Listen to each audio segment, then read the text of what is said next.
It's Arsenal versus Liverpool this weekend and a huge fixture in the title race, and that means it's time for a combined 11. Now, everyone has their own way of doing these combined 11s, but for me, I'm going to pick from current players who have played for either side this season. And while I'm going to give preference to how they're performing this season, it's still early, it's October, so I'll also weigh in on how I feel that they're perceived in the world of football generally. Starting at the back, I think Alisson, Van Dijk and Trent are all pretty nailed on in their positions. The real debates came at centre-back for this partnership with Van Dijk.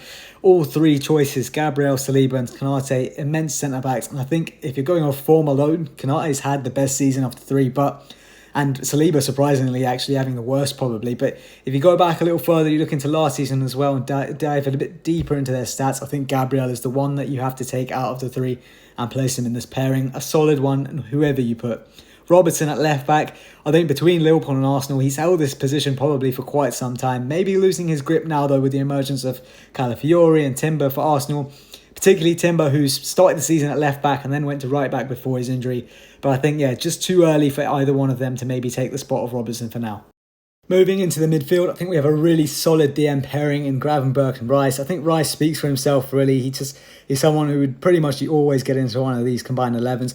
Gravenberch as well. I know he didn't really play much for Liverpool last season, but incredible, really consistently high-level performances from him across the 11 games he's played this season. So I think that's enough to warrant his spot. And Odegaard, kind of the flip of that. He's only played 3 games this season before he picked up a really unfortunate injury on international duty, but the sheer quality we know he has, the performances he was putting in last season, again, warrant his spot over someone like maybe Maka, or even considered putting Trossard or a Havertz into this spot.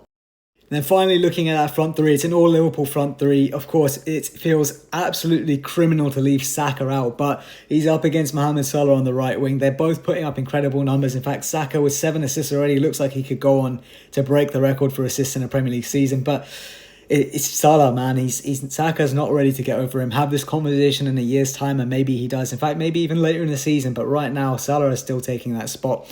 On the left, Diaz used to have some competition in Martinelli, but I feel like Diaz has just pulled clear in those conversations this season. Trossard, quality, but more of an off-the-bench player. And then up top, it's a toss-up between Jota and Havertz. Both quality players, both will get you goals, but Jota is the ultimate poacher, and I trust his finishing above probably anyone else in both squads.